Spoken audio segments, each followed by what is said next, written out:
Greetings and welcome to Stunthangar Video Hangouts. My name is Charles Carter and I'll be your host this evening. I want to extend to you my gratitude for you watching Stunthangar Video Hangouts. If you are watching this as a replay, I want you to know that I host these YouTube live streams every Monday and Friday evening starting at 6:45 p.m. Pacific Standard Time. So please make a note of this so you can watch or be part of the live stream. Plus, we have an after party following the live stream, which is sometimes better than the live stream portion. You must be a registered Stunthangar Forum member to find a link to be part of the live stream and the following after party. Here at Stunthangar Video Hangouts, we talk about building and flying model airplanes, sport flying, competition flying, and what you've been doing lately. To join our conversation, if you are already a member of Stunthangar Forum, you can find the link if you scroll down to the section called At the Bench. Now, if you're not a member or if you're not logged into Stunthangar Forum, the At the Bench link will not appear. If you're not a member, please register at stunthangar.com/SMF. That's stunthangar.com/SMF. That's Smart Men Flying, courtesy of Jeff Riley. You must place a space between your real first and last name when you register. You must also use a valid email address, or Sparky, the proprietor of Stunthangar, will not approve you. If you're inclined to not come in but just enjoy watching us on YouTube, wonderful, fantastic. Please enter your questions or comments in the chat box, and I'll do my best to make your comments or questions a part of the show. And I understand sometimes I can't get a word in myself, so be patient. I will ask our illustrious panel your question or state your comment. And by the way, you only can make comments or questions during a live stream. So like I said, I host these YouTube live streams every Monday and Friday evening, starting at 6:45 p.m. Pacific Standard Time. If you find the Stunthangar Video Hangouts that I host, or the many building videos, Saturday at John videos, contest coverage that Sparky does on this platform, informative and enjoyable, please hit the thumbs up, thumbs up, thumbs up. Subscribe, and when you subscribe, make sure you hit the notification bell and select all so that whether myself or Sparky comes on, you'll be notified. Also, share the videos, comments. All these activities help the Stunthangar YouTube channel grow. Please consider joining Stunthangar's YouTube channel memberships, which start at just $4.99 a month, which is less than 17 cents a day. And by the way, I'm a member. I have the $4.99 come out of my own checking account. I don't miss it. I suspect you won't either. You also can show your support by looking at the super chat. Below that, there's a super chat icon. It's a big dollar sign. You can donate any amount you like, and that helps as well. Now, your support helps offset some of the expenses of running Stunthangar. And when you join our membership, you get access to unlimited replay of member-only videos. And once a month, Sparky has a question and answer show for members only. Now, this is Sparky's YouTube channel. I'm only in here twice a week, so if you want to get in touch with me, go to my YouTube channel, which is at Flying Control Line Stunt. That's Flying Control Line Stunt, and place a comment or question on the 2019 AMA National Championship video, which Sparky shot with his camera of me flying his Junar XL. And I'll receive a notification and be able to respond to you quickly. I want to thank you for your past, your present, and future support. You are making it happen. Please keep the conversations family, room friendly. In other words, please don't use words or do things you wouldn't say or do around your own grandchildren or children. And without any further ado, I'm going to post a link now at Stunthangar Forum. And that's how you get into the show. You need to be a member of the Stunthangar Forum to see the link that I'm going to post very shortly. Let me post this link right now. Okay. And post it. All right. So those of you here at Las Vegas, you can go in, you can come in through the regular link and be with you very shortly. Let me go to what I call the control panel. And I'm going to see how the show is streaming.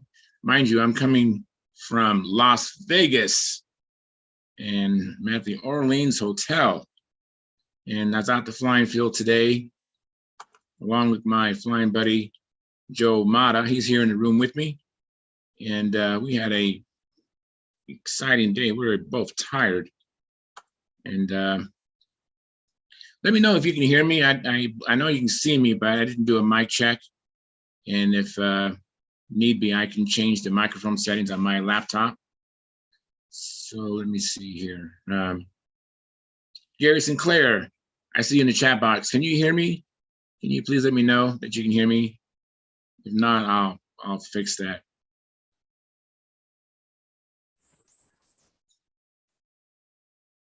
Alrighty. So there were some people at the Las Vegas Stunt Challenge that regularly attend this Zoom meeting. So it's a lot of fun. I saw Mike Lonke, John Miller, Mark Gerber, Jim Hoffman, Keith Trossel, just name a few. Hey, Gary, how you doing? Good. How's my sound? Is it all right? Yeah. Cool. How's the weather out there? It was freezing cold this morning. For me, it was freezing. It might not be freezing for you, but it was in the low 40s.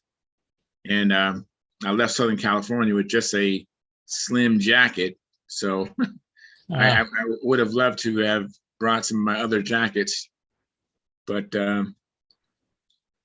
I managed to survive, and it warmed up and it got a little windy.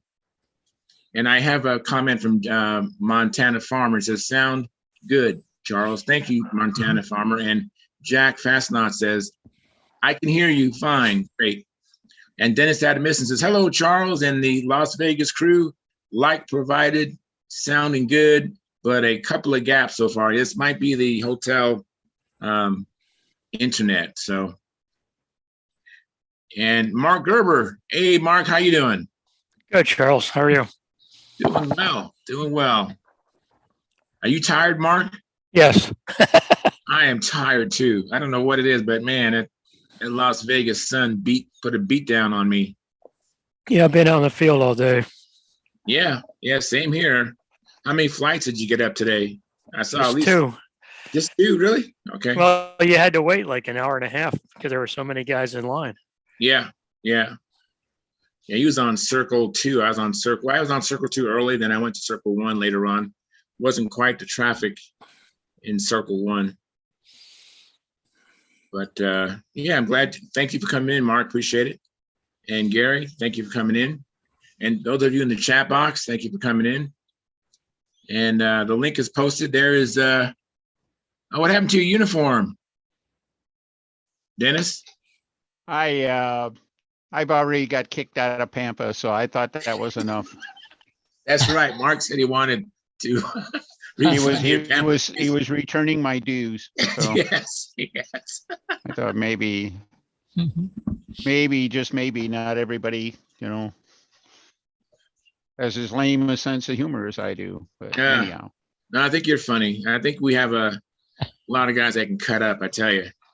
Particularly, yeah. But thank you for coming in, Mark. I mean, Dennis, what was you going to say? I was just going to say, I was just listening a little bit to your intro there while I was trying to get all hooked up and stuff. And I thought today was going to be an off day for you and Joe. This is profile day, wasn't it? Yeah, profile and old time stunt today. But okay. Yeah, Joe didn't fly. I'm flying in Nostalgia 30. I'm going to put the SV11 to work in N30 tomorrow, and then of course Sunday. All right. I completely forgotten about that. You do get a 2-event weekend then. That's great. Yeah, I'm happy about that too. I had originally had registered for profile and classic and Pampa, but those planes, I didn't get a chance to work on them, and I didn't want to fly anything else until I had really nailed down the SV11. So I showed up with a one-trick pony, but ends up being a two-trick pony. All right. I've been getting lots of questions about the Spectra lines, Dennis. What's that? I've been using the Spectra lines on my P40, and I've been getting a lot of questions about them. Oh, okay. I refer them to your thread on Stunthangar. So Is everybody say, what? Are you crazy? Are you listening to Dennis? No, they're very curious. So yeah. It's I think good. there's a lot of that. I was surprised more people didn't jump right on the bandwagon and everything like that. But I suppose in retrospect, that was me being silly because, stunt flyers do tend to be pretty methodical, shall we say? Is that the PC way to say it? Tend to be methodical that about sounds adopting new methodical. technologies. Anyway, Yeah. I don't think I've seen anybody else using them but me. Charles, did you see anybody with the Spectra lines besides Yeah, me? me. Okay. Isn't Mike using Spectral lines? He's not using them on his stunt plane yet. I Oh, have no okay. idea why, but he Who? started off, doing it their way. Mike And Lunky, you could Oh, ask okay. him. So I But don't know. I think, didn't ask anybody. And my lines, I don't think you can, looking at them, you wouldn't know if they were Spectra or if they were some dirty stainless steel wires, Mine are the dark green. yeah. And maybe they're not so dark anymore because they've been in the sun a lot. So I think mine, no one's ever inquired, what are they? So, So they can continue to fly with an extra ounce of tip weight if they want, well, I don't know. It's what, in for a penny, in for a pound, right? So Yes. I'm all in. So, and there's risk of sounding really facetious. I hope all my competitors continue to use steel lines. Yeah. I flew the SV11 with those brass coated Mhm. Ukrainian lines early on. And I think they were about 65 feet, if I remember correctly, 65 and a half feet.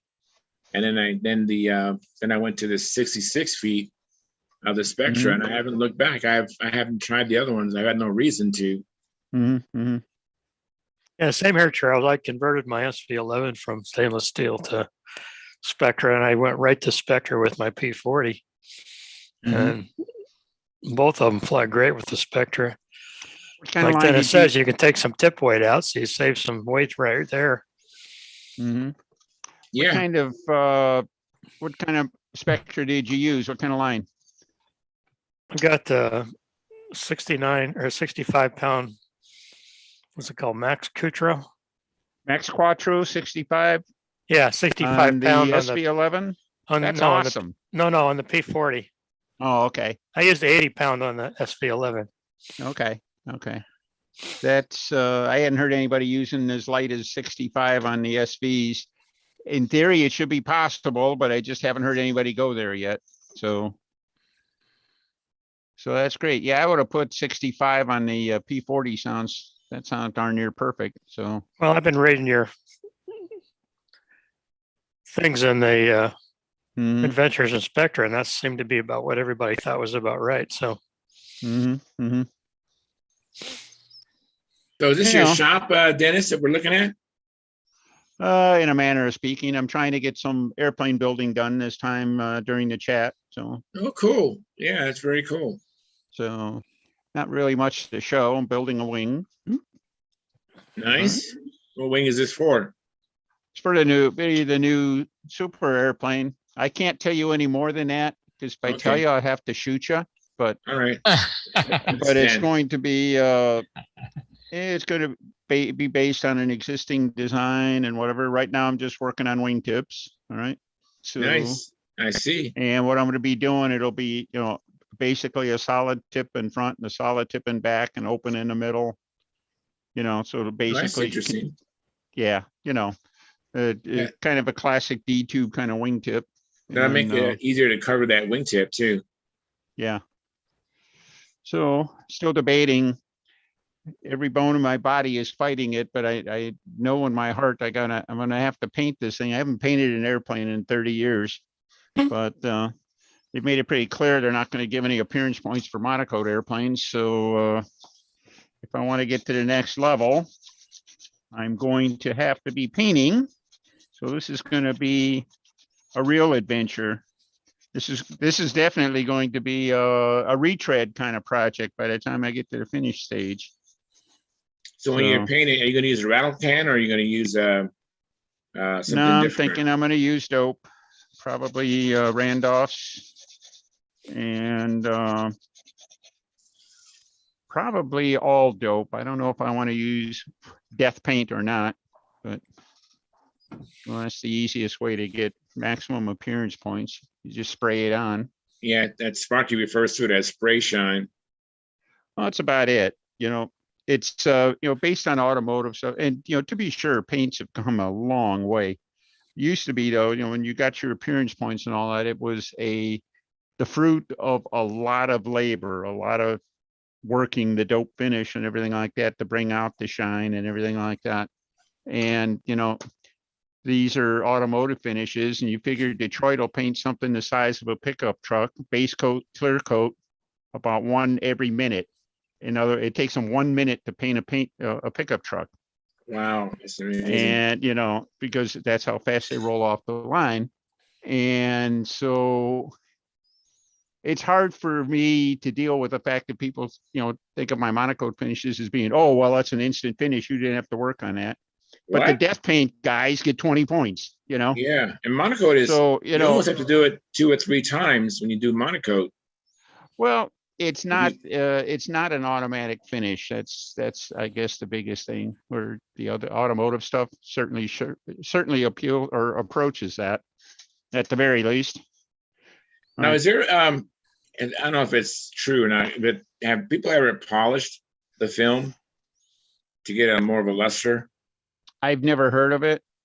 I don't know if that would even be possible, really. It's the film is a Mylar or whatever. It's a fairly Top soft Flight has surface. like a polish you can use on it to clean it. Yeah, they call it a cleaner polish and stuff like that, but it doesn't really work the surface. I think it mostly just cleans it. And it might be maybe a kind of a false sheen. I understand Alan Brickhouse, his last few airplanes, he was actually using it was monocoating, and then he was clear coating the whole airplane with Nasson, I think is the brand. That's a DuPont. Nasson. That's a DuPont brand of automotive color or finish. Yeah, and it's and of course his stuff. He was the guy that, in my mind at least, he pioneered all the rattle can stuff, all the Rust-Oleum finishes, and his airplanes always looked very, very nice. And with a clear coat over everything, it would have made it. It would have really tied the finish together, I think, more than anything. You don't have different sheens between the monocoat and the paint, and a clear coated surface and a monocoated surface and everything like that. So I'm still debating about whether I should at least use monocoat on the open bays. I'm just completely seduced by the lightweight, that you get with a monocoat finish. But I don't know. We'll see. As you can tell, I have quite a while before I have to worry about finishing. So, yeah. Hey, Stuart, welcome to the show. Let me just welcome you, Stuart, and ask you: have you been doing any flying or building? No, not much. I did do some, but earlier, yeah. Just did a few flights, so nothing too. I'm still working on the pattern. But once you learn the pattern, you're gonna spend the rest of your life perfecting it. That's just how it is. Yeah, I'll be glad just to get it down and then at least be able to do it. But I'm almost there. Good. So it's going all right. That's great news. Well, working with Lenny and stuff, that's got to be really good too. Got to be a lot of fun, if nothing else. So yeah, it's been really good with him. Boy, he's been so helpful. Yeah, he's good people. Let me just make a little disclaimer. Those of my audience who are watching or listening, I only have one screen. I usually have 3 monitors up. So if you if you type something in the chat box and you're wondering why I haven't responded, it's because I don't see it. I only can see one thing at a time. This is the main place where people come in and I can see them. And to see what's going on in the chat box, I got to change screens. And so I go back and forth. So if this is not going to be maybe up to my standard show, but we're still doing it. Like Dennis thought I was going to take the night off, but I'm almost like the United States Postal Service. Come high wind, rain, or hell, I'll be doing this unless unless I physically can't. So I was thinking more like the IRS, but Dennis, you said, is it the monocoat? Did you say monocoat's heavier or lighter than paint? Yeah. Oh, No. really? I thought it would have been the other way around. Okay. yeah, believe it or not, a monocoat finish is basically on a full-size SV11 size airplane. A monocoat finish is usually on the order of 5 ounces from bare wood to flying. A paint finish, even Sparky, I think, goes like 8 ounces or so, and he's doing it a lot lighter than a lot of people. All right. Wow. Well, Dennis, I do them 6 ounces, and I talk to the people at the at the Nats over at RC, and they said, I said, can you teach me how to monocoat like that? I go, it'd be lighter than what I'm doing. He said, well, how light is your finish? I said, 6 ounces. He said, no, it's not going to be any lighter. So I don't know. Compared to 6 ounces, the difference between 5 or 5.5 and 6 isn't a lot to go. And in the way you finish, Mr. Concourse man, that kind of takes it over, over the top too. I mean, your gorgeous finishes and stuff like that. But you're one of my heroes on that. You and I think, are of the same mind, that it takes a lot more to do a decent job to bring out the shine in a dope finish than it does in an automotive finish. Oh, yeah. But I'll tell you what, now Lewis Rankin, he can monocoat. I wish he would teach me how to monocoat. He can monocoat an airplane. You can't see the seams. Mhm. A good monocoat finish is going to be almost as much work as a good dope finish, because, it's like a chrome job. Like I explain sometimes, the part is polished before the chrome coating goes on. So same with monocoat, the woodwork is perfect, then the monocoat goes on. Yeah, I think you just hit it a big thing on. There's a lot of people who monocoat, think, well, I could use the monocoat and I'll be able to cover up some low spots and stuff like that. And there's very limited to what you can do with that. I mean, you can probably cover up a little bit of stuff like wood grain and stuff, but if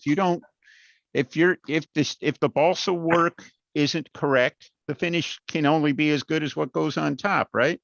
Right, look at Bruce Jennings' airplane. His Aries, that's beautiful. The clear wings and the blue fuselage.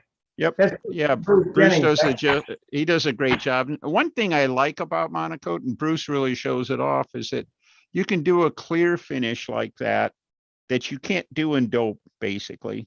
I mean, I've seen some nice translucent dope airplanes and everything, but not like that. And Kenny Stevens does a wonderful job with his SV11s. You know how much paint that takes? You know how much paint is on his airplane? I understand it's not very much. No, absolutely 1 gallon of clear to do that finish. Ask him. Okay. Well, finish is all clear then, isn't it? But he's got like 4 ounces of pigment mixed in somewhere along the way. Or dye or something, but it's 1 gallon to do that. Mm-hmm. That is a lot of paint. How many coats? Well, you're using closer to a quart, aren't you? I only use 1 quart, yes. Mm-hmm. See, I pay attention.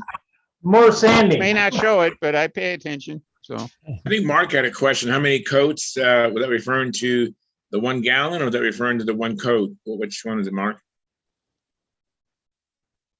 It's 1 gallon is what he uses. So it's actually 2 gallons, because that's 1 gallon unthinned. So it's 2 gallons thinned, and you figure that 1 quart will get you about 3.5 coats. So that's 3.5, 7. That's 15 coats of paint on his airplane. Wow. So each coat is 1 ounce. That's 15 ounces. Whoa. Well, that's a lot of weight. Well, my dad did his Diwateen 520, which is now just consigned to the history books. He built it in like 1972, I think it was. 1970 maybe. And anyhow, he did an 8 ounce finish from balsa on up. and it was a very nice finish. And that's one of the lightest I've ever heard of. So I don't know, Leroy Gunther was a Tester Best Finish Award winner a couple of times. He had refined his technique to the point where he was able to go close to 8 ounces on a 650 square inch airplane. And he did nice work too. But I think, these are the guys, these guys were the artists. So.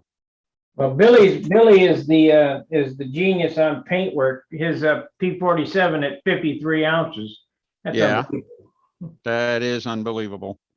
Because Yeah, you'd love this. Don Bambrick got 39 out of 40 points at the Nationals, highest ever. And his airplane was all candy apple blue, and he had something like 21 coats of blue on it. Wow. All right. Now, 21 coats, it was candy apple. The paint was almost thinner. All right.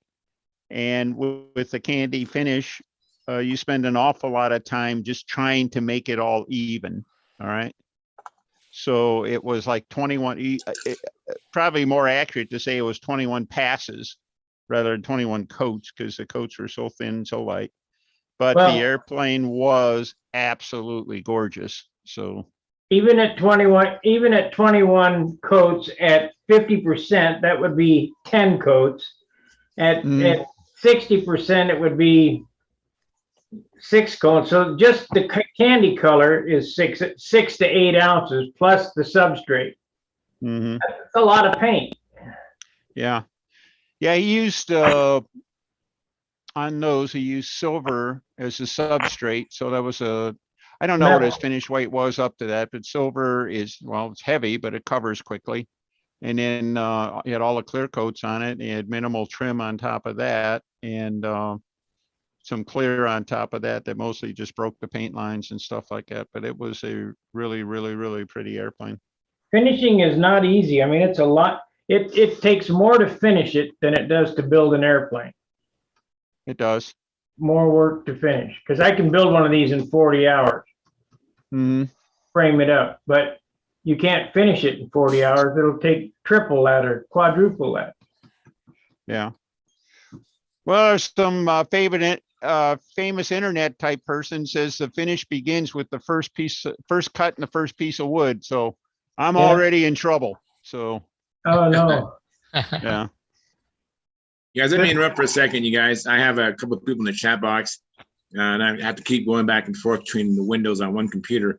So Greg Rodney, he says, well, okay, then when you change screens, hello all. So hello, Greg. Thank you for coming in the chat. And then Jack Fastnot says, Charles, I received my knot needle. I also had a chat with Nate, the owner of the company. He suggested that we use the San Diego Ram knot using Spectra for our purpose. Any thoughts or ideas? What the hell is a San Diego Ram knot? Well, there's that one too. But I think the broader answer to that is that I don't think this, what we're doing right now, this ain't a done deal. All right. And we're doing stuff that, based on stuff that works. The combat guys use the, tying the loop knots, and they've been doing it for a long time.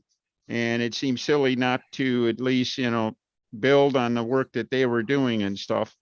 There are other knots that we could be using. I've looked at a lot of them. I don't recall that one in particular, but I know that there are knots out there. I found a chart once that had like 20 different knots listed, and the best of the knots they were achieving something like 130% of the line breaking strength. And, It over doesn't sound 100%. physically possible. Sounds hard. Yeah. But, I don't know. Need to look at to Greg's point, I have no reason to doubt what he was told. And I think it's just kind of a jury is out on a lot of this, is what exactly we should be using and will be using. It could be, in a year or two, we'll be using something totally different than what we're using now. I watched a fly fishing video of a different kind of knot than what what I've seen on Stunthangar that'll hold like, 150 pounds or whatever. Yeah. Spectra lines.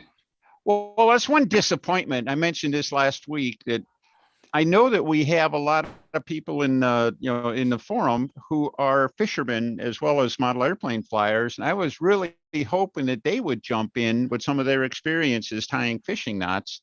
And I thought, and then of course their experience using different kinds of line and stuff like that. I was really hoping we would get more of a cross pollination, if you will, on that. Well, I'm one of those fishing guys, Dennis, and I experimented a few days with different knots and stuff. And there's a lot of disagreement among people about which knots are any good. And I tied a uni knot, just a straight line. I didn't do the double over the lines to get 4 lines like we do with the double surgeon's knot. And the surgeon's knot is a fly fishing knot too. But anyway, I got higher yield strength with just a plain old uni knot than I did with anything else. But then I read some other stuff which says uni knots are not that strong. So the one thing that the AMA has been, they had it early on and stuff like that. They talk about the uni knot, but they also talk about tying it with the line doubled, tying it on a bite. yeah, And I've seen videos on that. If you take your uni knot, the way you tie it for fishing, only double a line, the knot strength goes up immensely. Apparently it helps spread the load, the stresses through the knot or something like that, but it goes from a less than 100% knot to, I think that was one of the ones rated at like 130%, the double line uni knot. So anyway, I got to the point where I just decided that what we were doing was good enough and it was working fine. And I was tired of experimenting, so I didn't go any further with it. But well, let's see. We used to have an expression over in the auto industry. Sooner or later, you have to shoot the engineer and do the job. right, yeah. Sorry, I think Sparky would jump in on the shoot the engineer part, but Yeah, because they know nothing. No, but I followed that video where the guy did, I can't remember the guy's name. He was a judge at the Nats and he did the double over the line twice to get, double bite, do the double surgeon's knot and do the lark's head knot through the ring. And it works fine. I haven't had any problems and it's very strong. Well, Let me interrupt you guys. Let me interrupt. It's just Let me basically interrupt. So sorry. Let me interrupt for a second. I'm getting a lot of people in here. I want to thank, first of all, I need to thank Sparky. Sparky, thank you for coming in. And then Carl Reed, thank you for coming in, Carl. And then Bob Gore, thank you for coming in. I appreciate that. And Gordon Delaney, thank you for coming in, Gordon. I appreciate that. So go ahead and let me just check on the chat box real quick. Like I said, I'm having to go back and forth. No new chats. But we don't have any super chats. Please sponsor the show. Like, subscribe, share, super chats, and join the Stunthangar YouTube channel membership, which start at just $4.99 a month, which is less than 17 cents a day. So please do that. And if you can't do anything, at least hit the like. Right now we have 21 viewers and only 11 likes. So please hit the like button. That won't cost you a penny, and it helps the analytics of the show. Gordon, glad to see you're still alive. Who's that, Gordon? Yeah. What's that? I said, I'm glad to see you're still alive. How you doing? Oh, well, Sparky, up and down, most of the time down. I can't fly anymore. That's a bummer. My feet hurt so bad, my balance is bad. So. Yeah, I was watching old Nats videos. You were in one, and I'm looking at everybody, and I go, man, that guy's dead. That guy's dead. That guy, man. So we're losing so many of them. Then now you're here. That's good. Yeah. Well, I'll be 80 soon. I don't know whether you guys heard or not, but I'll go ahead and say it so we get Jim on the prayer list. Big Jim Lynch, his cancer has come back and it's terminal. So get him on the prayer list. Absolutely. Yes. Sorry to hear that. Yeah, sorry to hear that. And he's a good guy. Sure is. He sure is. Good Well, builder. you beat it too. once, maybe there's another chance, you know? We just Yeah, keep- he was terminal 15 years ago with the other cancer, so they said 4 years this time, so we'll see we'll see if he can beat this one. I have a question for you, Sparky. It's from Okay. Jack Fastnaw. He says, does Sparky have plans for his rotating stand? Looks really cool. Plans for my rotating stand. I don't have a rotating stand here. I have a piano stand. He's talking about the one at John's. It's a similar operation as to what Byron Barker built. It's there's 3 pieces of, it's simple stuff. You can just take a broom handle and make a motor, motor template and attach that template to the broom handle, put it in your airplane and clamp it to the, vise on your workbench and turn it any way you want.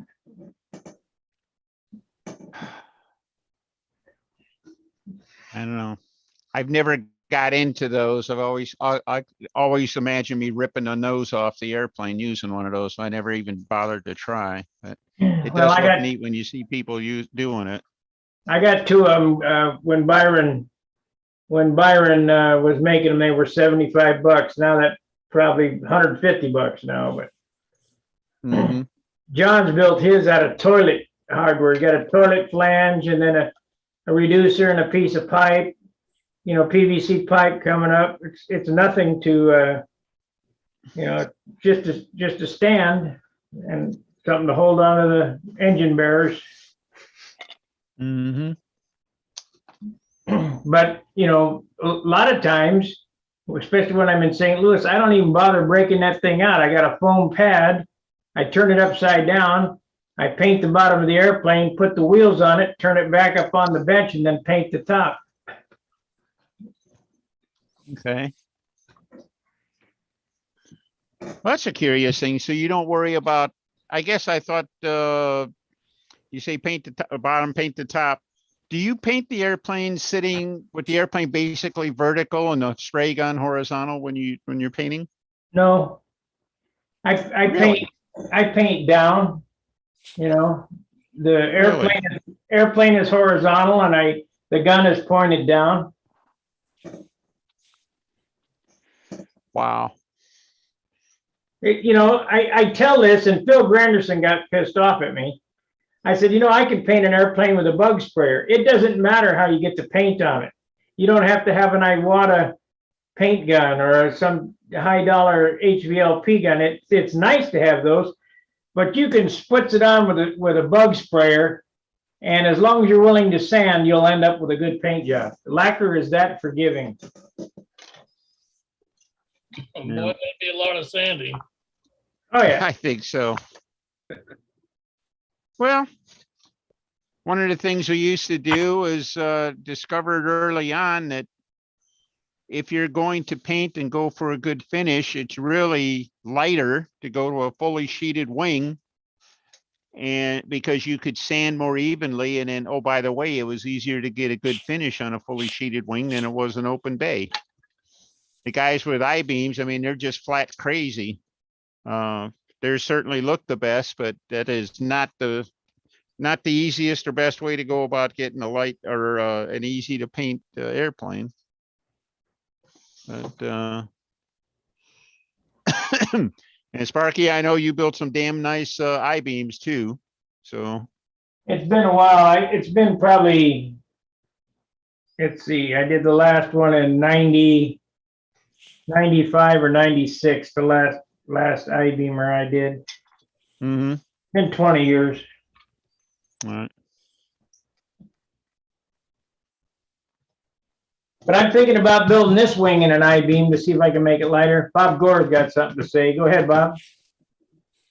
Thank you, guys. I just got a little something I wanted to share with Stuart for a moment. We were talking about modifying his muffler and trying to come up with an extension that maybe would be suitable for what he's got going there. And we were talking about cutting a couple of 45s in the tube and welding it together. And I did a little something here. I hope it'll show. This is just 2 45 cuts and they're tacked together. And Oh, yeah. I don't know if we can you see this okay? Oh, yeah. Good. Maybe that's a little better. And anyway, but I think that the exhaust is going to come out of there, come down here and hit the end of this tube. And it's going to cause more back pressure maybe than if there's a turn in it. So I cut a different setup, same tubing, and I beveled or cut those at 22.5 degrees and did it that way. So there is a turn at least to help the exhaust get through it. And so I just wondered if this would be suitable for Stuart or what we're up against next. You like that? That would be good. That's almost like they do in plumbing now. They don't use in a house, actually, they don't use 90 degrees. They use 245s because you get a better flow. So that looks almost like the same idea. Yeah. So you were a little pressed for space though, right? You couldn't go back too far? yeah, that would be okay though, I think. I'd have to measure it out again to see. But I think that would work because it's pretty much almost like a 90 degree when you look at that compared to basically your copper elbow, right? This dimension from the face of it here to the back side of this tube is 3/4 of an inch.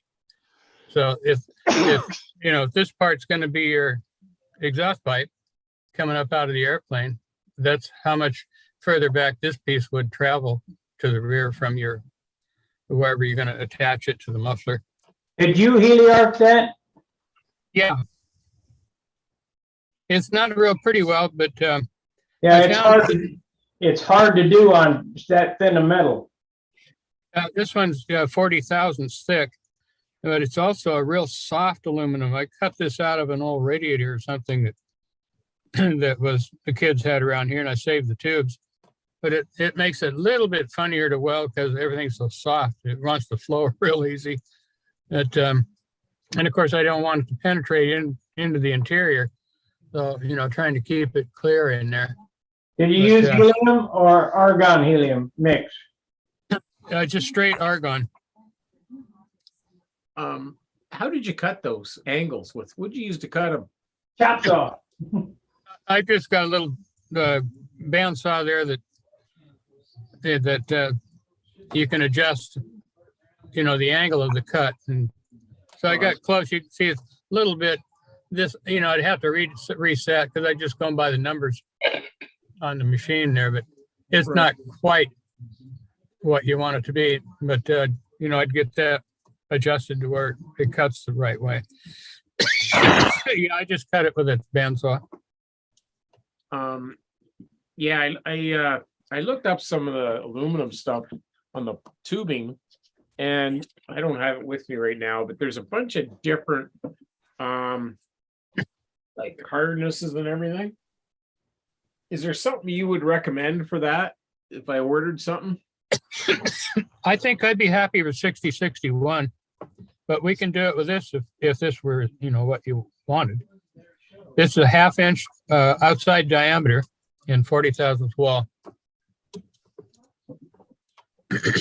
So, I don't know what to do. It's like, I don't want to restrict inside too much. You know what I mean? By making it smaller, because I gotta go. I've got about 4 or 5. What have I got here roughly? 3. I'm gonna have 3 to 4 inches of pipe, not including the bend to exit out of the cowl. So I don't know if I don't know if it's gonna heat it up too much. That's the only concern I got. It'll be fine. Would it be? It'll be fine. This is a gas engine. Oh, maybe not. Yeah, that's what I'm worried about. I'll have to check into that a little more and see what about the heat part. That's the only thing I'm concerned about. But I'll look into that 6061 aluminum and kind of go from there. I have a couple of comments. Let me interrupt. N71186, he says, Lyle checking back in from Hamburg, Pennsylvania. Well, thank you, Lyle, for coming in. Appreciate it. He goes on to say that Scott Dinger from Simi Valley is the master of TIG welding thin aluminum. If you ever have seen his mufflers. Yeah, I have seen, I have his mufflers, and they are very nice mufflers. And he goes on to say that the 5000 series aluminum more weld friendly. So might want to look into that. Then he goes on to say that's the 5000 series is more friendly than the 6061. And I also want to thank Mike Lonke for checking in. I know we both had a busy day of flying. You saying bye, Mike? All right, Mike. Maybe I'll see you after the show. And then Lynn Burrell, thank you for coming in, Lynn. Appreciate it. Hey, guys. But it was fun at the show. You guys go ahead and continue on about the welding. I'm sorry. I didn't want to change the subject when you're not done with it. I'm done with my presentation. All right. Well, thank you for sharing. Appreciate that. I'll get back to you on that, Bob. I'm going to look into some stuff about, what guy I'm going to talk to about the heat. I'm a little concerned about that, but other than that, what you did looks great. And then I'll see about getting an outside diameter, just to get the larger pipe, then maybe send it to you.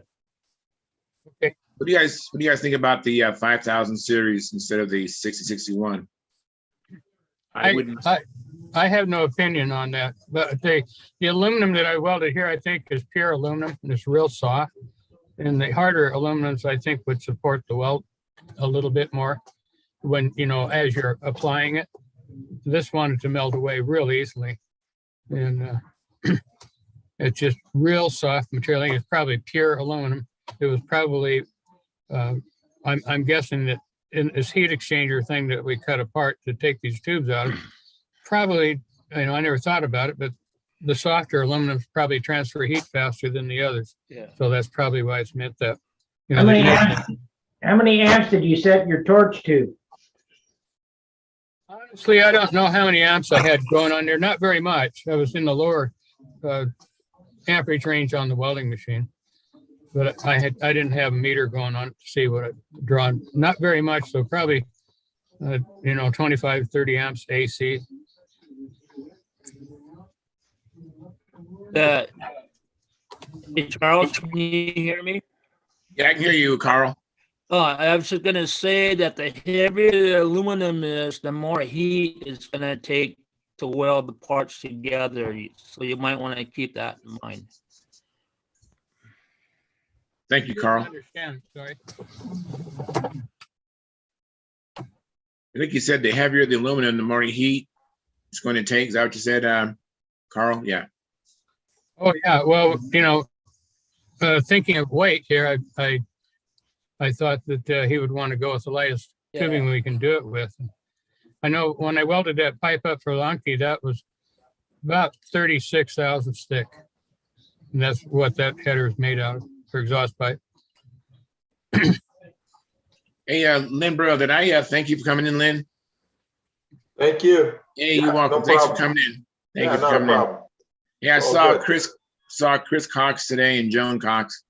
They were Oh, here. that's good. They're here at the Las Vegas Stunt Challenge. Yeah. So So Canada's you guys, green. so have you started competing yet, or is that tomorrow? I'm not sure. I think the plane he brought was that Migas, whatever it's called. The MiG, yeah.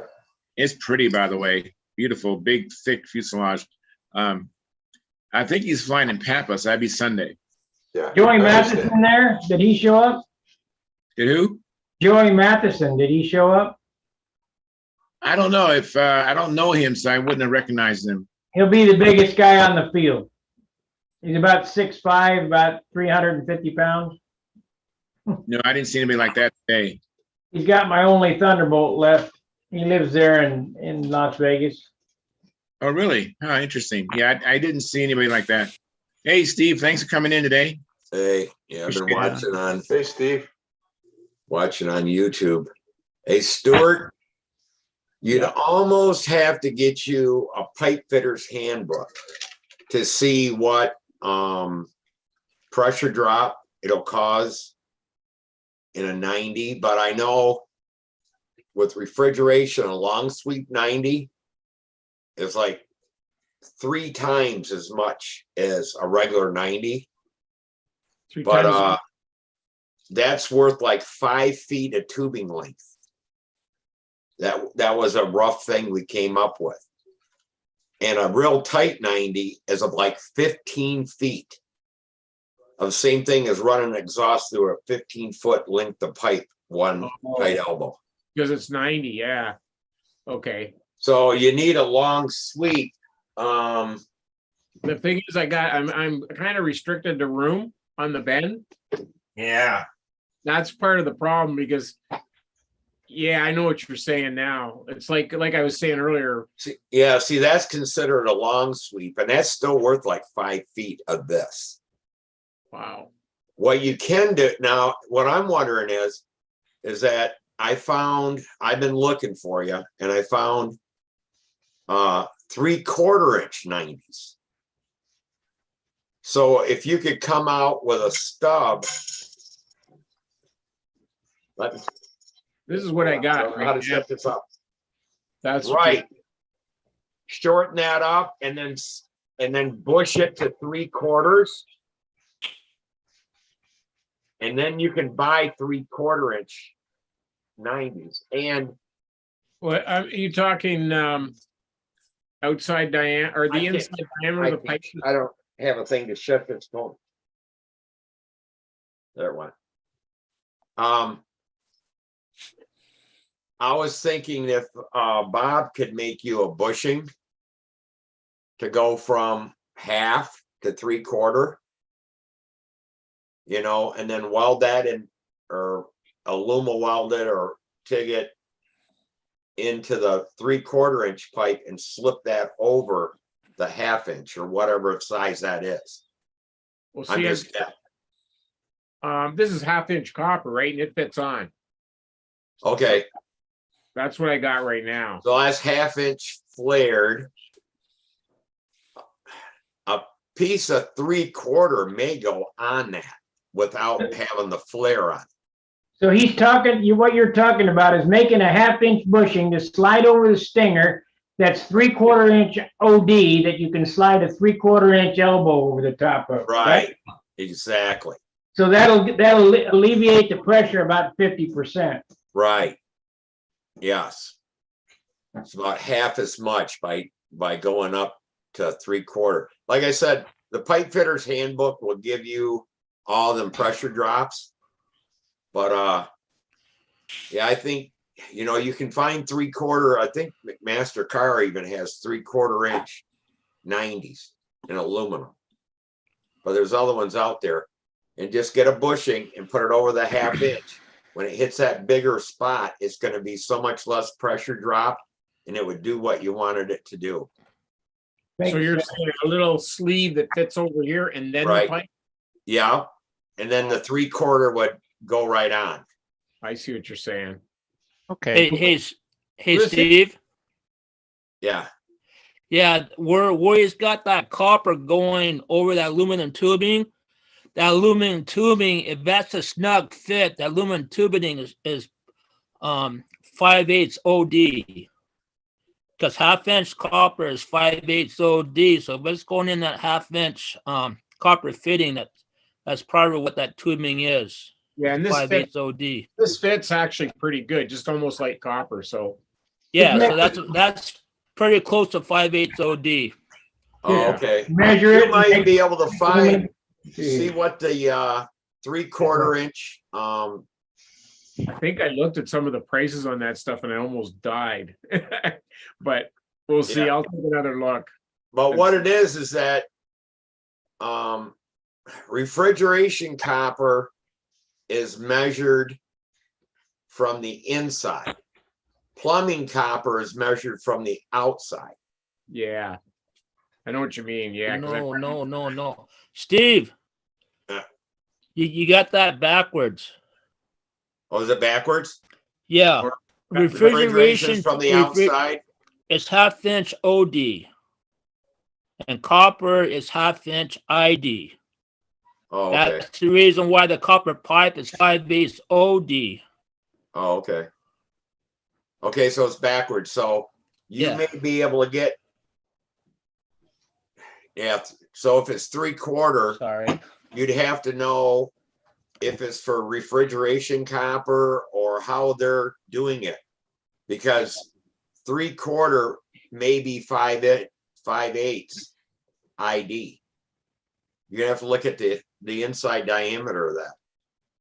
Yeah. I'll look at that. I know they got on the MasterCard, they got diagrams of them, of the piping. But I forget, I got on, what did I, shit, and I can't think what it was for. But you want to, I'll have to look again for you, Stuart, and Right. find out if it was Okay. vacuum tubing. I looked up something, and 3/4 I could get, and they're $3 or $4 for an elbow. It's Oh, really? expensive, but That's you know. cheap. The aluminum, some of the stuff at MasterCard was like $50 or something. So I had to look at the size though, because I can't remember what I saw, but I just saw some of them were expensive. yeah, I'll look to see where I looked, and I'll write it down this time. But they make some thinner wall stuff. It's not most of that stuff from McMaster Car. These guys are making their turbo fittings for turbos for cars and stuff. Yeah. That takes big pressure, and that's why that stuff's so expensive. Yeah. Well, But I this- just can't find anything for aluminum. Oh, that's what I looked up. Aluminum radiator fittings. oh, And I could okay. get 3/4. But I could find nothing for anything for refrigeration. And they make tiny ones because I've seen the coils. But when I was looking under coil, I couldn't get anything. Radiators I could. Yeah, air conditioning stuff, there's piping's usually pretty small, because I went and saw a guy about a month ago about it, and he showed me some stuff and it was way too small. But the Oh, they rate- make bigger though. I mean, when you get up to a 30, 40 ton unit, it's 10 times as big as the one outside your house. Yeah, They got some good size aluminum. yeah. So Okay. it's made, but where to get it, it's probably not just sold, it's a commercial thing that people order it for their product, it's some business. Right. You order 100,000 of them or 10,000 of them. They just don't make them for public. Yeah, I know that's the problem with a lot of stuff. Yeah, like needle valves and spray bars. But yeah, but if you look under radiators, you can find 3/4, and you could bush that, and that'll cut down on the pressure drop across that elbow by jumping to 3/4. Yeah. Where to go? Oh, well, That's yeah. all I had to say. I just I'll wanted. look it up, and then we'll go on to something else, because I don't want to take up everybody's time here. Let me go to the chat box. There's a few comments I want to just run by, which this will wrap up this talk about the welding. So again, Lyle Spiegel left me a last name, and Tom Rammel, he provided a like. Thank you, Tom. Appreciate that. Old control line pilot, who is up there in Canada, Bob Whitley. He says like given. Thank you, Bob. And then again, N71186. He says I'm retired welding engineer, and I have fabricated both 6061 and the 5000 series. And he goes on to say that you need very small tungsten, and he goes on to say, and know how to ball the tip when you use AC. And then let me just continue on. Then he goes on to say, you can find how-to videos specific to aluminum TIG welding on YouTube. And the last thing he says, with the slip-on fit, you can make it a fillet weld much easier than a butt weld. And that's it in its entirety. So we're going to change the subject, switch gears to the something else. Anybody doing any flying besides, I know that Mark Weber and I are out there flying today. Oh, by the way, Mark Weber, your P40 is a good looking plane. How much paint did you put on that? I know we talked about paint earlier in gallons and quarts. How much paint did you put on your P40? I don't know. It's a pretty plane. I put on, probably 3 or 4, 5 coats of clear with the silk span. And then I put on probably 2 or 3 coats of filler. And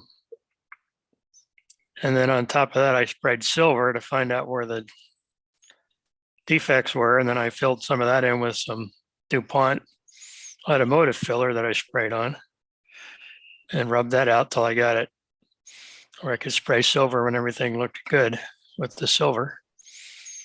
And then I sprayed the light gray on the bottom, and I sprayed the sand color on the top, and then the green on the top.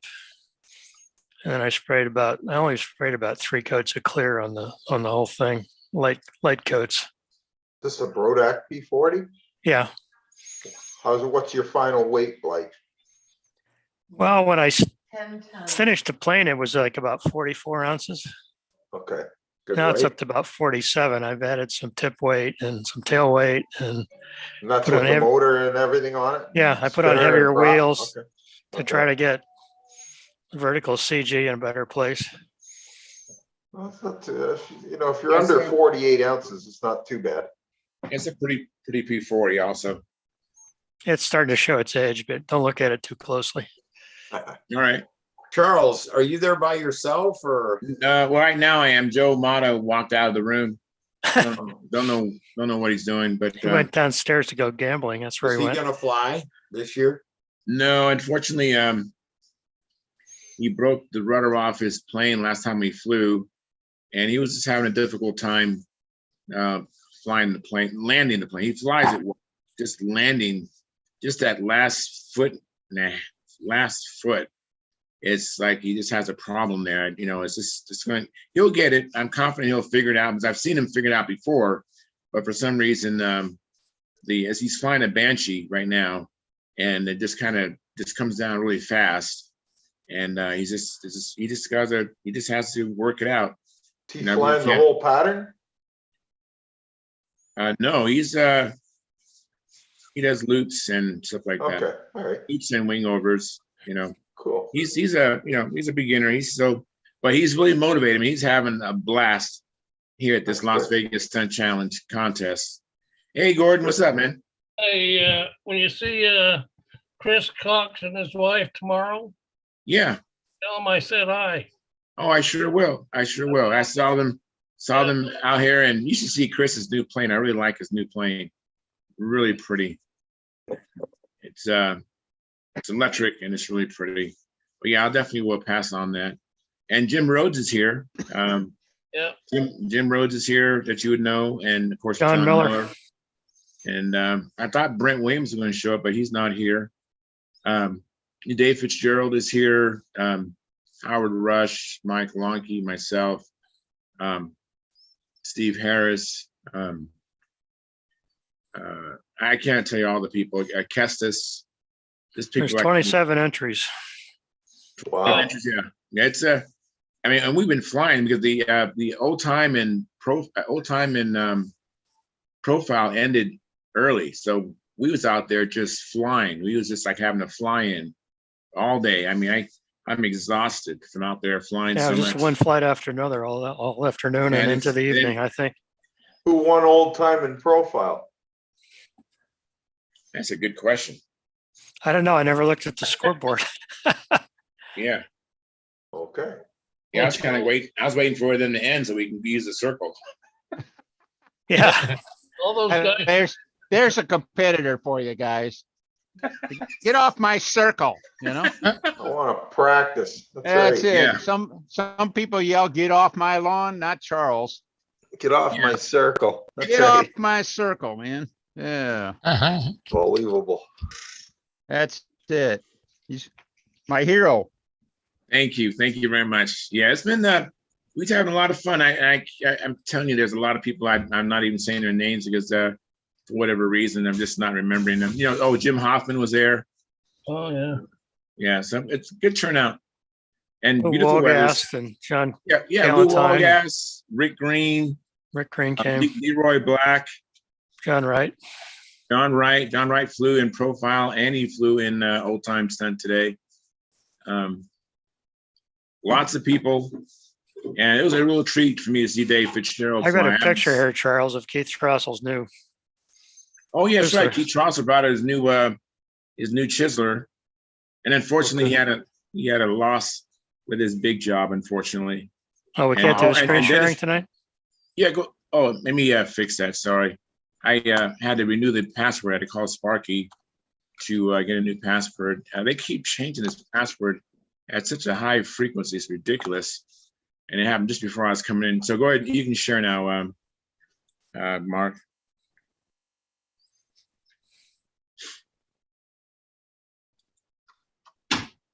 What's this desktop one thing? That's where you pick, where you first you bring the picture up, then you hit the share button, and then you go to that desktop thing and you select the one you want to share.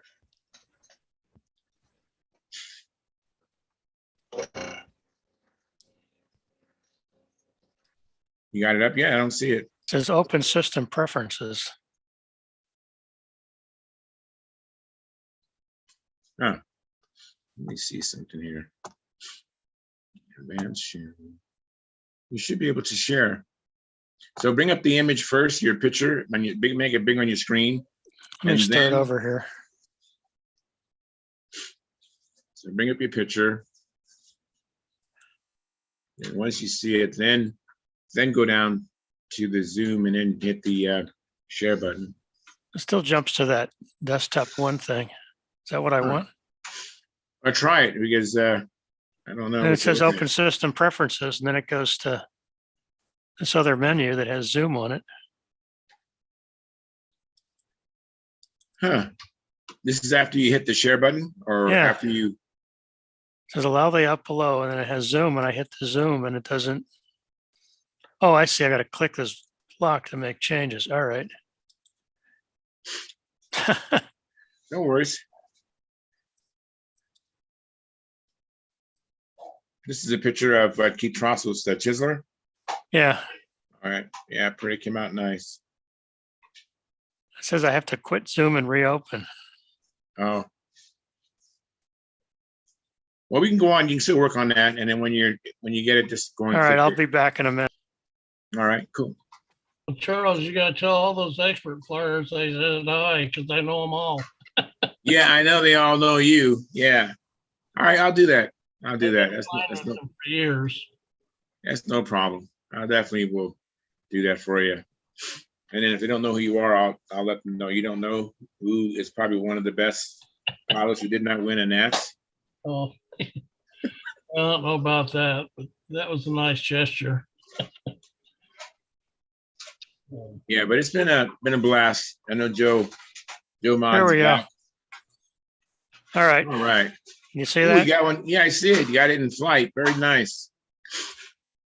So that's the Bennett RC Park field, and that's where we were flying at today. So there's two circles and a big pit area between the two circles. And the circles aren't completely asphalt. They're like 3/4, I think, 3/4 asphalt, and then there's a grass right off the apron next to the asphalt. Be off to the right in the picture. Yeah. Hey, that's Keith's new Chisler. This is flight number 3, I believe. I don't know Yeah. if he got a pattern in today or not. I don't know either. Oh, thank you very much, Joe. Appreciate it. Excellent. Thank you. After he, well, he's got to fly classic tomorrow, so he has to get a pattern in it. I would think. No, he's not going to fly it. He's not going to fly it. He's He had not? no, he tried tweaking the flaps and he broke the flap. Oh, when did that And then- happen?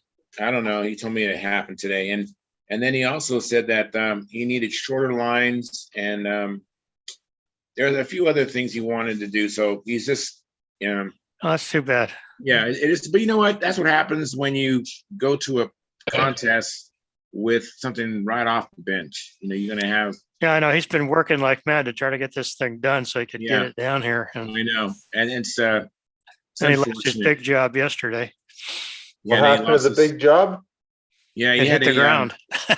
he had a little bit of, you know how the old time stunt pattern is different than the AMA, Yeah. and he might have just had just a momentary indecision, and because he's a little bit confused. You know, the AMA, you actually go Oh. It around was in the vertical 8, and he started it vertically, right? coming around as like he was going to do an AMA 8 instead of an old time 8. So he just got started down, and then he realized it was going the wrong way, and he hesitated trying to figure out what to do next, and went straight Oh, in. man, that's But the too bad. worst thing is, it's not the plane crash. The worst thing is that he lost a Roy Trantham double star 54. Yeah, in the the process. motor was one of a kind.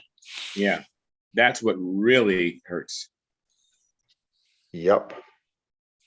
Yeah, asphalt isn't very forgiving, guys. No, and I guess the double star 54s are kind of They're delicate. pretty light. Yeah, there's not much metal in them. That's why I think they're so that's- nice and light. Yeah, I heard they're like 8.5 ounce engines. You know, Yeah, and they're that's too more bad. powerful than a Super Tiger 60. Yep. So, Mark, Anyway, that's thank you for sharing, Mark. Appreciate that. Yeah, I have a double star 60 light, and there's not much in them. There's a reason why they're light. Because there's not much metallurgy there. If it hits the ground or if it hits the concrete, it's over. That's too bad. Yep. So, you guys know I'm flipping back and forth between the other screens. I have a laptop tonight and the Zoom meeting. So I'm having to go back and forth. So if I seem like I'm not paying attention to you, it's not deliberate. It's just you might just be out of view because I'm on another screen. I flew the Ringmaster some more this week, Charles. Oh, cool. Oh yeah, I Right. got it very close now. I've been working with the tank trying to get the problem I was having is that at the end of the flight, it would tack out during the last maneuver or two. But yet if I was flying level flight, it would do like another few minutes of flying or another couple of minutes. Hi, Naomi. Say hello. Hello. Hello. All right. Thanks for Hello. coming in, Naomi. Hi. I'm convinced that our likes increase and our viewership goes up when you come in. Oh, I guess I'll have to drop in more often then. Yeah, I've been trying to get I asked Joe Gilbert to have Colleen come in. And then of course I like when Gerald Wimmer's wife and sister-in-law comes in, you know, so it's I try. Yeah. I'm actually I'm gonna have to just drop in very briefly because I was actually just on my way to bed. I'm like beat. No problem. Thank you for coming in. Why do Appreciate you have to have it so late at night? It's not late where he You know what? is. It's I took over from Rusty. You know, Rusty started us at the Right. same time 3 or 4 years ago. It's just become a habit. My family, we eat dinner right before this, and I have a lot going on. I have 3 teenagers, and this actually is just most convenient for me. Yeah. And then I have people like Dennis Adamison, who's back there in Indiana. It's 3 hours. It's almost 11 o'clock there. He's steady at it. And then you know, Steve's in Grand Rapids, Michigan. What time is it for you? Right now it's only 8:02. Yeah, see, we're at 11 o'clock at night, like by 11 o'clock, I'm usually ready for bed. I understand. I totally get it. Yeah. Hey, tell Gary you sent the pictures today. Yeah, I Oh, got yeah. them. You got him? Okay, Great. all right. They're already in. Oh, fantastic. Okay. Fantastic. That's great. Well, thank you, Okay. Naomi. Appreciate it. Okay, well, thank you it's always nice to drop in at least to say hello to everybody. Thank you. Yeah, absolutely. Okay, good night for now. All right. Good night. Bye. See ya. Bye-bye. Dreams. Yeah. So anyways, I was flying my SV11 today, and Howard Rush, he was watching me fly, and he goes, Charles, you need to lengthen your push rod between your elevator and flap, because when you're flying, I think my tail was down, and I did that, and it just looks like it presents better. But it was just neat, you know. And he said that he also noticed that when I was doing my outside squares, see, I didn't know this. When I do my outside squares, when I'm coming back up to that last corner, when I hit that corner, it's a hard corner, and the plane, it just looks jerky. And he said it's because I have too much, I'm not sure if I have too much flap or too much elevator. And by lengthening the push rod, that'll fix that. So when I did that, you know, because when someone who's been the US team says you should do this, right? So Probably want to listen. Yeah. Yeah. So I went ahead and did that, and it presented better. It felt better. I was like, wow, thank you. I didn't even, you know, I would never have corrected that, because I thought it was flying fine. And so that was neat. I didn't know that would fix that, you know, the turning of the last corner of the outside. So I just want to encourage people to go to contests. I imagine Joe could tell you how much he's learned today and yesterday. I mean, go to contests, you'll learn so much.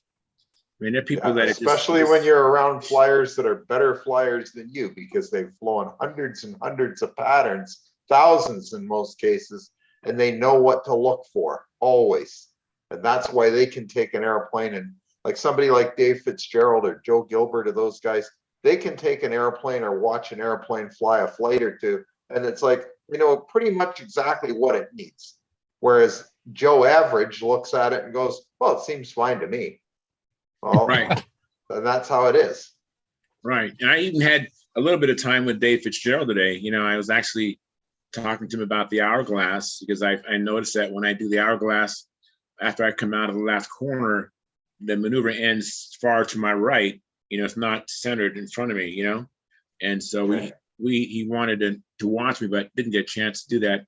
But just the helpfulness of, you know, again, another former world champion, you know, willing to, you know, spend time. And he was genuinely interested in my situation, my question, you know.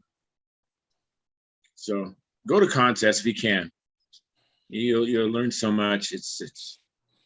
I've learned so much in such a short period of time. For 6 years I've been competing. I just can't believe it. Yep.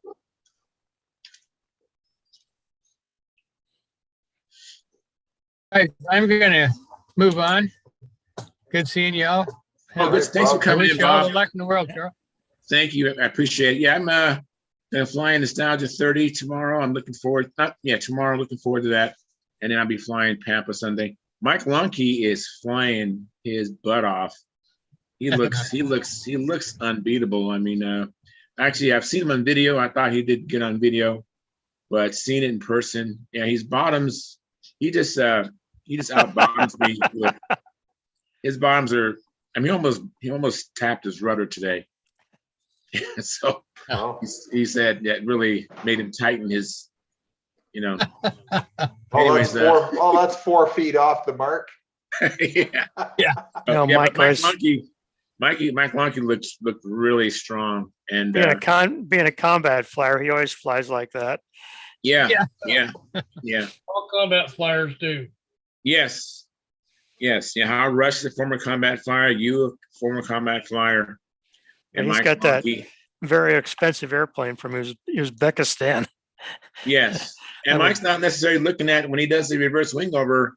I think when he said that when he's about 60 degrees up, he's just not even looking at the plane. He's waiting for it to come into his view, because he knows it's going down at that point. Where I watch it the whole time, And so, but I'll figure out the bottoms. I get some of my bottoms are nice, and some of them are a little bit high. Just just more handle time. But we'll see. I'm going to do the best I can Sunday and tomorrow. Tomorrow's a smaller group, and I think an N30 only be like 40 people. They were trying the N30 because they heard that they used to do Super 70. They got 7 entries last year in Super 70s, and someone told Stephen and Ruben that you can get more entries if you do this Nostalgia 30. So he tried that, and when he got 4, and he had 7 of Super 70 last year. So tomorrow is a pretty good chance. And I think in advanced, I think there's going to be about 8, and I don't know how many are in expert. I don't remember the number. It's a pretty high number of entries for expert. So it's a blast out here. Wish we had more of you out here. And I know if you could have afforded, could have had the opportunity to get out here, anybody, you wouldn't regret coming out. It's been a blast. Great. Well, I'll see you later. See you later, Bob. Have a great Have a time. good night, Bob. Bye, guys. Bye-bye. Bye-bye. Good night. Good luck to you tomorrow, Charles. Oh, thank you very much. I will do my best to execute the AMA rule book. There you go. All you can do. Good way to put it. Yeah. That's what it's all about, is executing, right? I mean, you have to be able to execute. We all know what the rule book says, but executing that is a little bit different. Yep. I was just going to say, Charles, remember what the old coach said about execution. And you ask the coach after a big loss, what do you think of your team's execution? He says, I think that'd be a good idea. Yeah, I agree. That's awesome. I love that. That's perfect. Yeah, that's Oh, it. Well, so as a Detroit Lions fan, you have to get a little fatalistic about the whole thing, but That is funny. Yeah, it's a good all right, idea. I'll go away. I'll go away. No, again. you don't have to go away. Oh, That is funny. That is good. What events are you going to fly in, Mark Gerber? Are you flying in just Pampa or anything else tomorrow? I'll be in Classic tomorrow, Okay. and I'll fly you can do Pampa Pampa? on Sunday with my Classic plane. Okay, Okay. yeah, so you're gonna fly another P40 tomorrow, correct? Same airplane. Same P40 both days. Oh, I thought you had a P40. I thought you had a Brodak P40 profile. No, this is a Charles Parrott P40. Yeah, so did you fly in profile? No, we were practicing today Ah, after the profile was gotcha. over. I gotcha. Yeah, we were done flying the contest today by what, 11 o'clock this morning, Charles? Yeah, it was pretty early. It went pretty fast. We Mhm. had 8 or 9 people in the one practice circle and probably almost as many in the other. Yeah. That's So great. you had to wait like an hour and a half between flights, but we just one after another, Wow. Mhm. steadily all day long. And I finally left about 4 o'clock and they were still at it. So I don't know when they finally, the sun went down about 6:30. So I think they had to quit by then. But Mm. anyway, tomorrow's Classic and then Nostalgia 30, and then Sunday's Pampa Advanced and Open Mhm. or Expert. So Dennis, what are you working on there? I told Charles it's the newest secret weapon that I could tell you, but then I'd have to shoot you. So Oh, yeah. I am working on wingtips right now. That's all I'll go. I'm hoping to have something. I would like to show it off in a week or two when I get it to the next big critical step. I'll just tell you that it won't be long here. I'll be able to, I'll start showing it off a little bit. But well, Sparky was here earlier and I said, I'll be darned if I'm going to show it off when he's here. He's going to start, going to start picking on it, rightly so. What are you doing that for? Oh, whatever. No, actually, weight wise, the wing framed up there is like 5 ounces, which I think is pretty good. But there's nothing in it. It's just hollow shell, but not a bad start.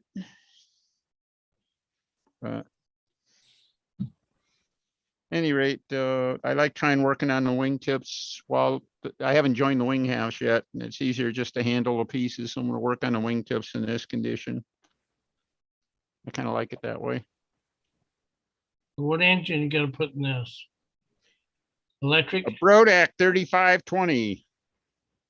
Oh, yeah, okay. Yeah, I'm sorry. You still don't, I didn't answer your question, did I? So. Well, pretty much 5 cell. Yeah, no, it's I got a special version of the Brodak that I specified. Brodak has, I found a really light 4-cell battery and then I matched a motor to it. I got a battery, it's the equivalent, that's one of the dirty secrets about electric. Everybody's saying, oh, you need a 4-cell or a 5-cell. Well, yeah, the number of cells almost doesn't matter if you get the right motor, the right windings in it and stuff like that. The current level has to go up with lower cell counts, but because batteries aren't available in perfect little steps, 2200, 2300, 2400, you get some big leaps in there. So sometimes it's actually, you get stuck having to jump from say a 27 to a 3500 milliamp battery. And when you do that, a 4-cell 3500 is going to be lighter than a 6-cell 2500. Or even a 5-cell 2800 or something like that.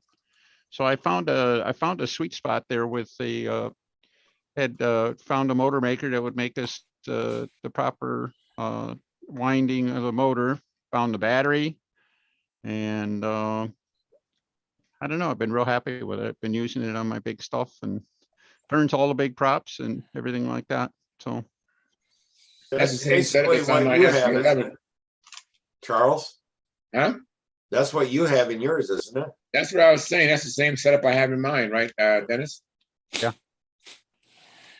I haven't heard you say you're lacking for power, but I don't Nope. know. Plenty of power. I flew in a really strong wind too today. And yeah, it's I'm happy with it. Did Miller get a chance to fly? Say it again? Did Miller get a chance to fly today? Well, he got his motor running today. That was a Stalker 60, I think. So, he hasn't flown in I don't know how many years, a decade at least. And he, put together the plane over a year, and it's been very difficult for him to, do some things, because of this, because he was electrocuted. Yeah.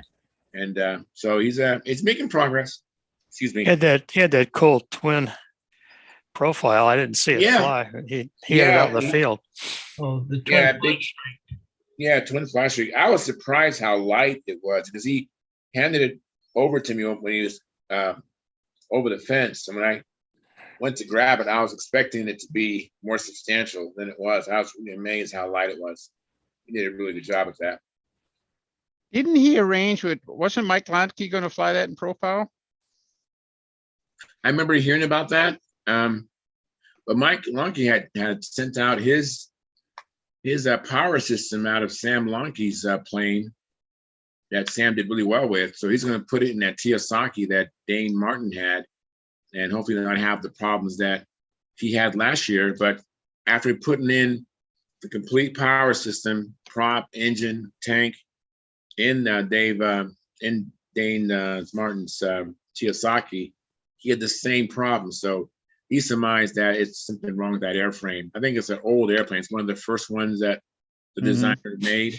And so he just suspects that the front end is probably oscillating, causing vibration in the nose of it. Yeah. So he kind of scrubbed that. Yeah, that's why he didn't compete in profile at all. That's too bad. Yeah. Okay. Hey, Charles, change the subject just 1 second. What telephone carrier do you have? AT&T by chance? It's related to Horizon. Oh, it is. Yeah. I think it's like a subcarrier of Horizon. Oh, okay. That's what I have too. So, but that phone call I got was from no, not Horizon. I'm sorry. I think it's part of T-Mobile. for T-Mobile? Part of T-Mobile. It's not T-Mobile, but it's Oh, okay. Because Samantha's boyfriend there called me. I didn't realize that every time he calls me, it goes to voicemail. that's because he's Samantha's boyfriend, right? Yeah. Well, same thing is happening to you.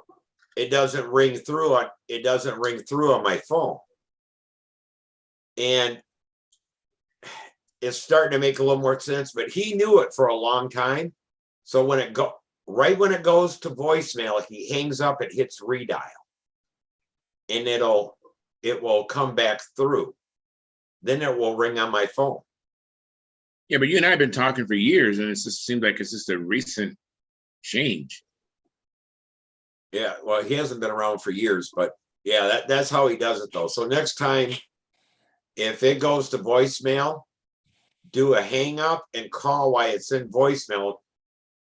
Okay, I He catch says you. it's supposed to make it ring through then or something. I don't know. Okay, that's worth a shot. But he says he has to do that every time he calls me. All right, sounds good. It's just recently that I can't get to you. I remember when you worked in that one place, even Dennis couldn't reach you. I thought it was a location that you was at, and then when I couldn't get through again, I just assumed you must have been off site where you couldn't receive calls. No, I mean, I've been hooked, most of the time you call, I'm at home. And I pick up my phone to call somebody up and it says missed call. And I'm like, how can it be a missed call? I was sitting right next to the phone. Yeah, I don't know, but yeah, I'll do that. But yeah, try that next time. If it goes right, goes to voicemail, hit it again and see if that works like it does for him. But he says he's got to do it every time though. All right, so I'll be like your mom then. I know you don't like when your mom calls right away, when she should know you'll call right back. That's Right. why I usually just like, okay, he'll call me when he sees he missed call. So Yeah, but then usually you're doing something. Yeah. So then you call me back and it doesn't ring again. Yeah. And then I call you back and you don't answer. And then you call me back and it's Yeah, like, we've been doing a lot of that lately. A lot. yeah, of that. 2 days. I mean, sometimes it takes us 2 days to hook up to where it goes through. But yeah, so I just thought I'd tell you that. All right, thanks. See if it works or not. Sounds good.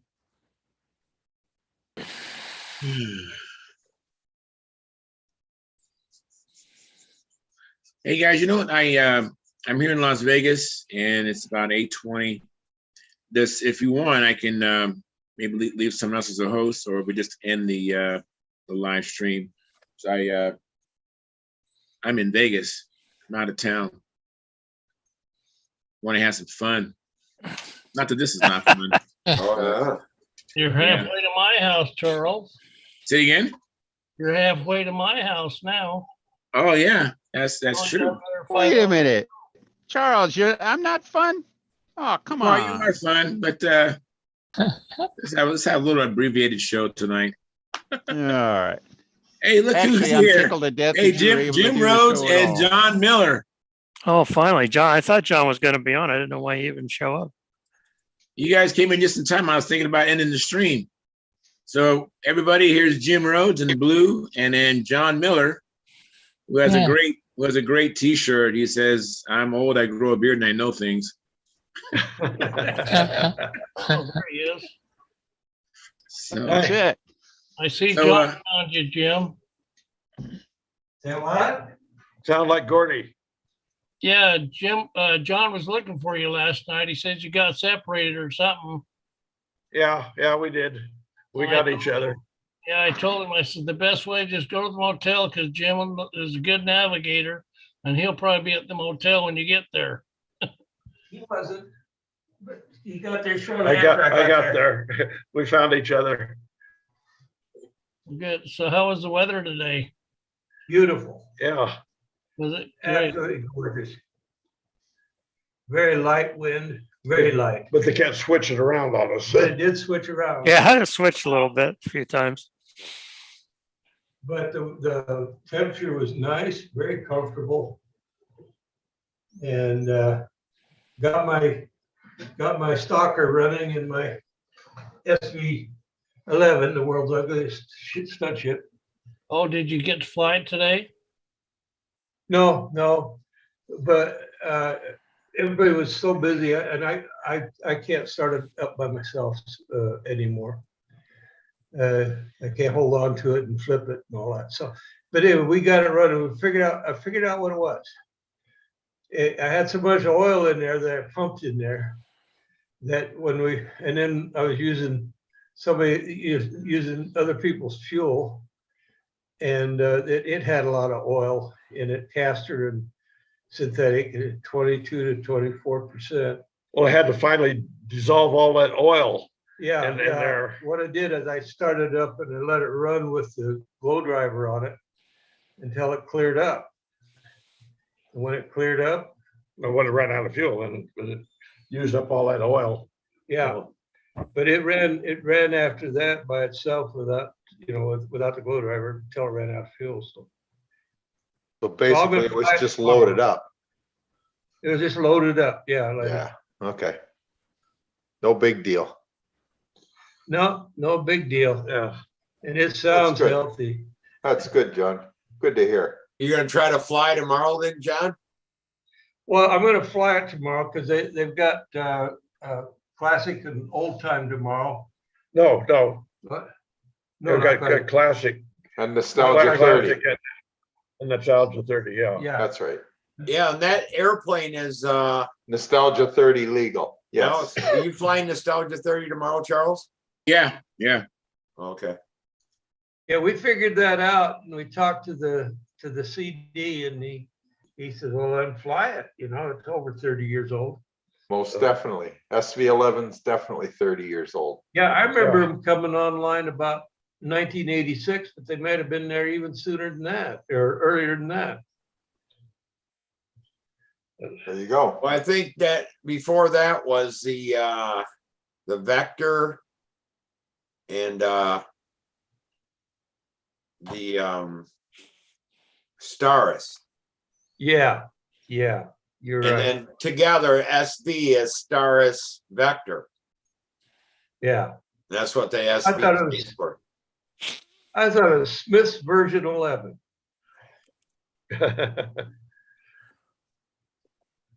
That's what happens when I think. We all think something. I thought SV was Super Vector. Oh, did you really? I thought that's what it was. Yeah. See, I didn't know. I asked Randy, he told me it was Stunt Vector. There you go. Well, So Whatever. He's the one that should know. Yeah, he should know. Yeah. Oh, Well, you guys, I'm going to end the live stream. We can still hang out and party. You guys, I'm going to end the live stream. I want to, you guys not have to go anywhere. I'm just going to end the live stream. We'll still Okay. have the after party. right. Anyway, I want to thank everybody for tuning in. And we had a good show today. And we actually have quite a few of the Stunt Hangout members here in attendance in Las Vegas at the Las Vegas Stunt Challenge. So gonna hang out with Mike Lonke and some other people here and have some fun. Are you So- headed down to Fremont Street? He told me he's going there tonight. Yeah, Joe and myself and Mike Lonke will probably conjugate there. Oh, no. All right. So, anyways, I'm gonna end the live stream. Thank you very much for tuning in. I'll be back Monday. Hopefully, you have a chance to go out and do some flying this weekend. Work on your airplane or work on your shop. Come back and tell us all about it. How many Monday people are here tonight? here. You mean on the show? Yeah. Oh, right now we have 10. I know Sparky was in earlier, and Bob Gore stepped out, and who else? So it's probably maybe we've had like 13 people, I think. So At least. is our little buddy there from Southern California? Is he still in Southern California, or Who's that? Junkyard Doug? Oh, Jeff Raleigh. No, I didn't even see him in the chat. He might be. Some people just listen to us, and some people watch the whole show in segments. So. Some people don't listen to you at all. And some people don't watch us at all. Some people don't come in at all. I can't understand it. You know, I why? don't listen. I don't know why was- people come I in. always said, I don't "Man, you just don't understand. listen." There's nothing out Steve? there like this. I mean, there's nothing out there to my knowledge. I mean, I would think it would show up my feed, my YouTube feed, but I don't think there's anything out there in free flight or RC or control line other than this. So anyways, hey, We are on the leading edge. you know what? People will discover us how great we were once we're all gone. Yeah, Paying homage, they'll be paying homage to us after we're all gone, just like Jimi Hendrix and Bob Marley. Yeah, they'll be watching reruns of Stunthangar 40 years from now, and Charles, you'll still look as good as you do today. It might be syndicated and everything, right? That's right. Yeah, Do we get residuals? we're all gonna Yeah. just think about it, guys. We're all gonna be legends. Yeah. You know what? I had on In our own mind. I was rewatching here a couple days ago, Monday's show, Yeah. and I didn't know because usually I watch for a little bit and I turn it off. That when the show's done, it switches to another deal, just another show of some kind. And I'm in the kitchen, and this other show comes on, and I hear this guy. Yeah, we're giving away this and that because we just made our 800,000 subscriber. And it was the stupidest show. And I'm like, there's 800,000 stupid people out there that watch this. I mean, it was just no good. And I'm like, why would people subscribe to that thing? Yeah, they come right behind us. And Yeah, it and this- Low expectations. And this show has like 3,500 subscribers, and we've had over 1 million views though. I mean, Sparky's channel has over 1 million views, and it's probably close to 1,200,000, 1,300,000. I don't know. It was a while ago when we surpassed 1 million views. So Wow. yeah, That just means that considering how many we get every week, there aren't many that like us. No, I'm talking about all of Sparky's shows. This is one of his Right. programs talking about John Jordan's Garage, Sparky's Builds. All right. All the thousands of videos that Yeah. Sparky has done. I'm It's not talking about over 1 million 1,000 views, views so- of all that. Not 1,000 views of Stunthangar video hangouts, Oh, okay. but 1 million views of all the Stunthangar, shows of on Stunthangar. Stunthangar. Okay. Wow. That's pretty cool. Hey, Yeah. Lenny, I Anyways, found out you guys, I'm going to bounce. I'm going to end the live stream. And so until then, see you later. See you guys Monday. See you, But Charles.